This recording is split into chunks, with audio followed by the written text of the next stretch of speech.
Okay.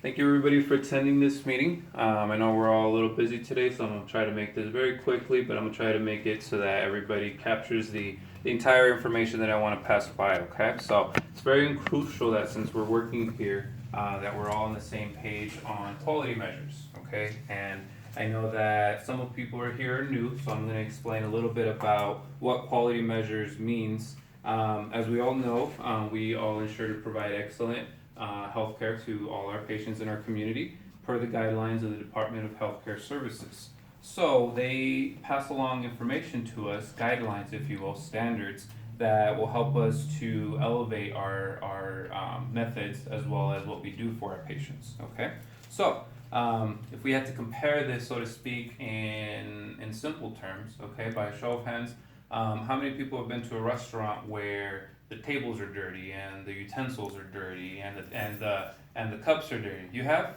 Oh, I'm so sorry. Before after we finish, you let me know where you went so that I don't have to go there or anything. Okay, but the basic part of this is that they all have standards that they have to follow. They have set guidelines that they have to stick to, and they do this to make sure they ensure that their customers, so to speak, have a good experience.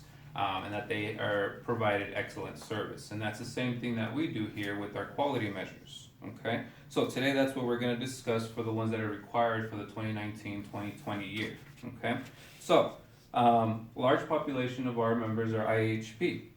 Inland Empire Health Plan also has superiors, the DHCS as well as Medi-Cal, and they've stipulated standards that the primary care physicians have to follow.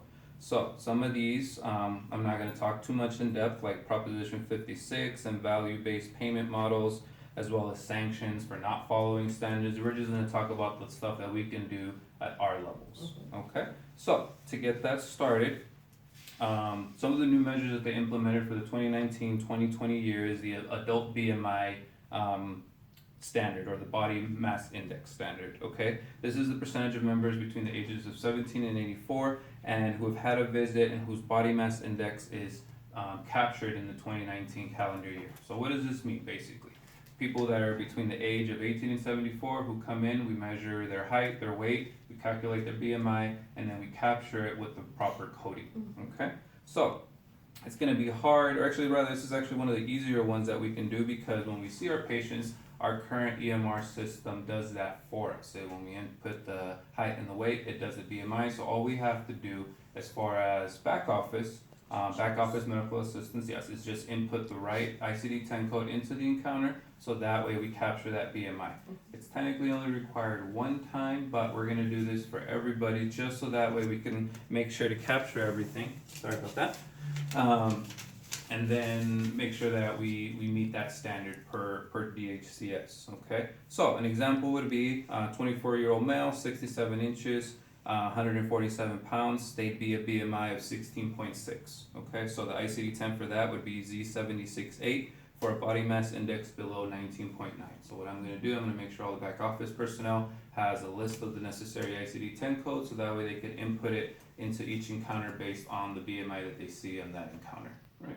Pretty simple, and I feel like this is something that we can all meet, and again, it only requires a little bit of effort from the back office admins. Okay, so moving on to a new measure. This one's a little lengthy and actually kind of challenging, but I mean, who doesn't like a challenge? Just not like our jobs aren't, very hard already, So I figured adding something a little bit more would add to it. So adolescent well care visits. These are the percentage of members aged 12 to 21 who have at least had one visit during the 2019-2020 year. Okay, so teenagers. Okay, I know what you're thinking. It's going to be hard to get teenagers to come in for a physical, because if I can remember a couple years back, actually quite a bit of years back for me, having to go in to see primary care, my doctor, was really hard. It actually came after picking up the neighborhood trash, but then before going to see the dentist. So it's going to be very challenging. So what I propose is for the front office to reach out to the parents of these individuals. Okay, so I'm going to print out a list of all the appropriate age groups and the patients assigned to us, so that way we can outreach to them. It's going to be challenging because their parents are going to say, you know what, they're healthy, they're fine. So I've come up with a few things that we can tell them. We can tell them our doctors are going to be having acne consultations, you know. A lot of teenagers are going to be going through hormonal change, so talking about that and medications for that will help them out, as well as safe sex and STI consultations. It's something that all parents would prefer to have talked sometimes by a healthcare professional, so I feel having this implemented will help to get our patients into the office, okay? Back office, what I'm going to need you guys to do is to document everything accurately. That includes all the Snellen exams, the urinalysis, the hearing exams and everything, so that way we can, a depression screening as well, so that way we can document and capture everything for the year. I'm going to make sure that we have a list of the CPT codes that we need to input for the encounter, so that way, again, we capture everything and get credit for it, okay? Lastly, is the well care visits for the first 15 months of life. Okay, so this is basically all newborns between 1 to 15 months who have had at least 6 calendar visits in the 2019-2020 year. This one is going to be challenging because, again, a lot of parents don't meet the 2-week, the 2-month, the 4-month, the 6-month, 8-month, and 12-month marks. And again, part of the plan that I have is going to require back office for when we get these patients in. We're going to have to document and schedule appointments at that visit, meaning we're going to tell them when to come back in 2 weeks, in 2 months, in 4 months, in 6 months, so that way they are already prepared mentally for all these visits and they know exactly when they're expected to come back. This will allow us to make sure we capture all of these, this standard. So again, I'm going to ensure that front office and give you a list of what everything you guys need, so that way you guys can call these members, whether it be at the 2-week mark or the 2-month mark. We want to bring them in, so that way, again, once we do see them, we capture that visit, but also schedule them for the following months that they're going to need to be seen, and let them know when that appointment is. Okay. So there's a lot of, those are the main ones for this new calendar year. I know that there are a lot of other ones that we need to do. For example, the chlamydia screening for ages 16 to 24 for females as well as males, chest x-rays for patients over age 40 who have a history of smoking or previously diagnosed illness, as well as mammogram screening for female patients over the age of 40, and diabetes workup for members 3 months, including the A1C and the microalbumin. Okay, all of that is still in effect.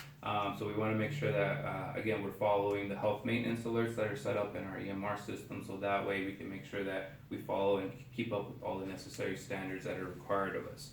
And again, the goal to provide excellent health care to our members of our community. I want to appreciate everybody who was able to come in.